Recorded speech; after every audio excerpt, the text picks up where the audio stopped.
तो आज हम आपके लिए सस्पेंस थ्रिलर कहानी लेकर आए हैं। हम आशा करते हैं कि आपको ये सस्पेंस थ्रिलर स्टोरी पसंद आएगी। अंधेरी काली रात, एक सुनसान सड़क पर जहां भूले भटके कोई गाड़ी आ रही थी। अचानक मालिनी की गाड़ी ने धोखा दे दिया और मुसीबत ये थी कि उसे गाड़ी चलाने के अलावा उसके बारे में और कुछ नहीं पता था।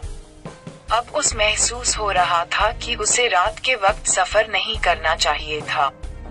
जहां उसके मोबाइल में सिग्नल नहीं आ रहे थे, वही किसी गाड़ी को रोकने से भी घबरा रही थी, क्योंकि उसे इस बात का डर था कि कहीं किसी से मदद लेने के चक्कर में वह कोई और मुसीबत मोल ना ले ले। तभी एक लंबी गाड़ी उसके पास आकर रुकी। क्या आपकी गाड़ी खराब हो गई है मालिनी जी? पता नहीं क्या हुआ है, स्टार्ट ही नहीं हो रही। प्लीज आप देख लेंगे। सॉरी मैडम, मुझे गाड़ी के बारे में कुछ ज्यादा मालूम नहीं है, लेकिन अगर आप कहे तो मैं आपको कहीं छोड़ सकता हूँ। आप कहाँ जा रही है? मालिनी, मैं दिल्ली से आ रही थी और जयपुर के लिए जा रही थी कि गाड़ी ने धोखा दे दिया। अरे, मैं भी मथुरा जा रहा हूँ, आपको छोड़ दूंगा, आ जाए। मालिनी गाड़ी में बैठने से घबरा रही थी। क्या सोच रही है? घबराए नहीं। देखिए, मैं एक शादीशुदा आदमी हूँ और आधी रात में एक सुनसान सड़क पर कुछ भी हो सकता है।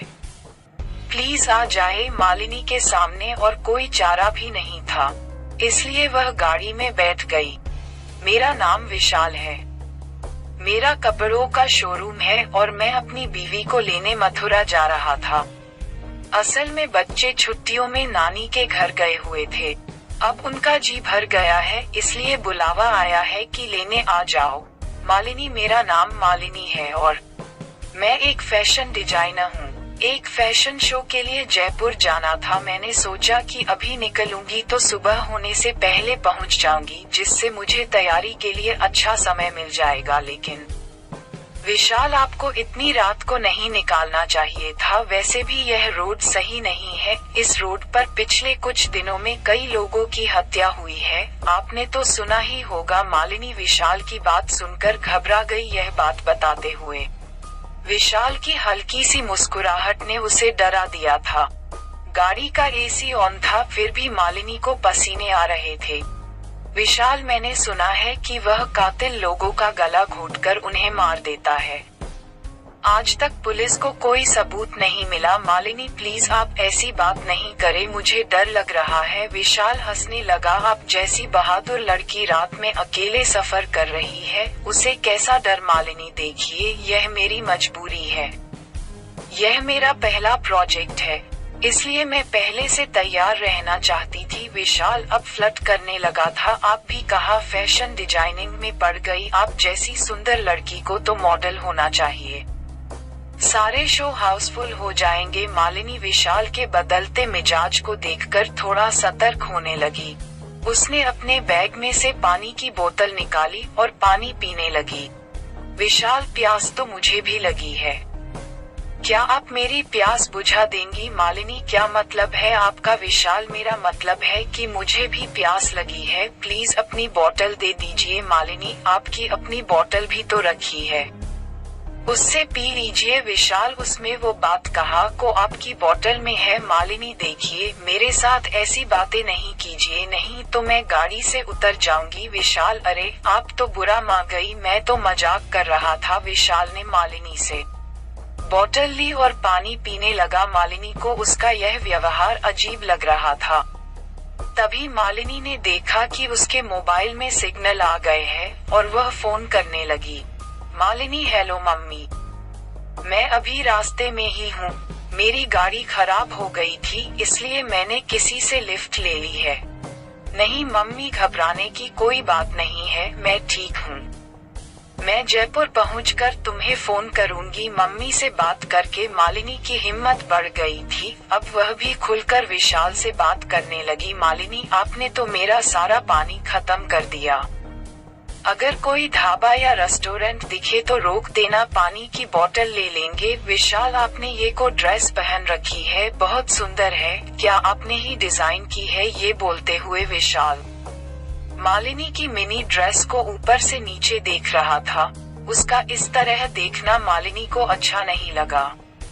मालिनी विशाल का ध्यान भटकने और वक्त बिताने के लिए उससे इधर उधर की बातें करने लगी। मालिनी नहीं, ये तो मैंने मार्केट से परचेज की है, ऐसी ड्रेस तो मार्केट में कहीं भी मिल जाती है, क्या आपको अपनी पत्नी के लिए लेनी है? विशाल हंसते हुए बोला। हाँ, आपने भी क्या बात कह दी, ऐसी ड्रेस में तो आप जैसी लड़कियां ही अच्छी लगती है, मेरी बीवी में तो आप जैसी दो बन जाएंगी। मालिनी की घबराहट कम हो गई थी, लेकिन विशाल के दिल में कुछ और ही था। विशाल, हमारी बात तो बीच में ही रह गई। मैं आपको बता रहा था कि आगे से इतनी रात में भूलकर भी इस सड़क पर सफर नहीं करना, क्योंकि ना जाने कौन किस बात का बदला ले रहा। इस रोड पर कई लोगों की गला घोटकर कर दी, जबकि कोई लूटपाट भी नहीं हुई। मालिनी गुस्से में, आप बार बार वही बात क्यों कर रहे हैं? मैं पहले भी इस रोड पर रात में सफर कर चुकी हूँ। आप गाड़ी रोक दीजिए। विशाल ने गाड़ी साइड में लगा दी। विशाल, मैं तो ऐसे ही बता रहा था, मुझे लड़कियों को डराना अच्छा लगता है, लेकिन आप पहले इस रोड से कहा गई थी। मालिनी, ये बात कुछ महीने पहले की है। मैं और मेरी मम्मी इसी रोड से अपने मामा के घर आगरा जा रहे थे। उस दिन भी इसी तरह गाड़ी खराब हो गई। वहाँ एक गाड़ी आई जिसमें 3 लड़के थे। मैं अपनी मम्मी के साथ थी तो बिल्कुल नहीं घबरा रही थी। उन्होंने हमें लिफ्ट दी, हम भी गाड़ी में बैठ गए, लेकिन बीच रास्ते में वह लड़के मेरे साथ बदतमीजी करने लगे। हमने विरोध किया तो उन्होंने गाड़ी एक सुनसान जगह पर रोक दी।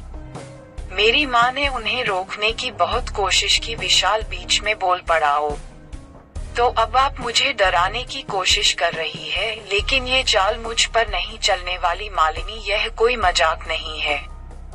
उन्होंने मेरी माँ को चलती गाड़ी से घेर दिया और मेरे साथ गलत काम करने के बाद मुझे भी मारने की कोशिश की, लेकिन किसी तरह मैं भाग गई। कुछ लोगों ने मुझे हॉस्पिटल पहुँचाया। जब मुझे होश आया तो पता चला कि मेरी मम्मी की मौत हो गई है। मैंने उन लोगों को ढूंढने की बहुत कोशिश की, लेकिन उनका कुछ पता नहीं चला। फिर मैंने फैसला किया कि इसके जिम्मेदार वह लोग हैं जो अकेली लड़की को देखकर उसे लिफ्ट देने के बहाने उसे इस्तेमाल करने की सोचते हैं। इसीलिए मैं पिछले कई हफ्तों से तुम जैसे लोगों का इंतजार करती हूँ और उन्हें मार देती हूँ। विशाल खांसते हुए ओए अब मजाक बंद करो, तुम जैसी लड़की क्या किसी को मारेगी? मालिनी, मुझे लगता है तुम न्यूज अच्छे से नहीं देखते। मारने वालों को गला घोटने से पहले जहर दिया गया था, जिससे ताकतवर से ताकतवर को मारना आसान हो जाता है। विशाल की हालत बिगड़ने लगी। लेकिन तुमने मुझे जहर कब दिया? मैंने तो कुछ नहीं खाया। मालिनी जोर से हंसकर बोली। हाँ,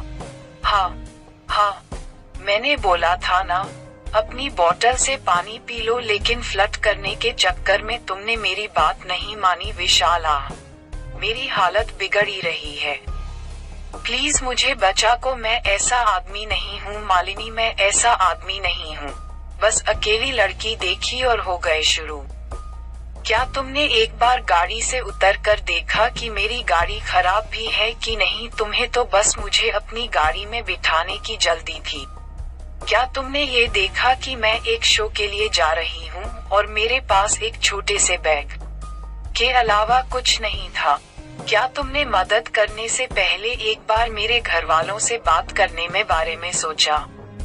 नहीं, क्योंकि तुम तो रंगीन सपनों में खोए हुए थे कि कब मैं मानूं और तुम गाड़ी किसी होटल पर लगाओ। जब तक मैं जिंदा हूँ तुम जैसे लोगों को उनके अंजाम तक पहुँचाती रहूंगी। इतना कहते ही मालिनी ने हंसते हुए अपने बैग में से एक मोटी रस्सी निकली। विशाल असहाय पड़ा ये सब होते देख रहा था। धीरे धीरे उसकी आंखों के आगे अंधेरा छाने लगा और फिर उसकी मौत हो गई। दोस्तों, आपको ये सस्पेंस थ्रिलर कहानी कैसी लगी? आप हमें कमेंट के माध्यम से बता सकते हैं। और आपको ये सस्पेंस थ्रिलर कहानी अच्छी लगी हो तो आप इसे अपने दोस्तों के पास जरूर शेयर करें। धन्यवाद।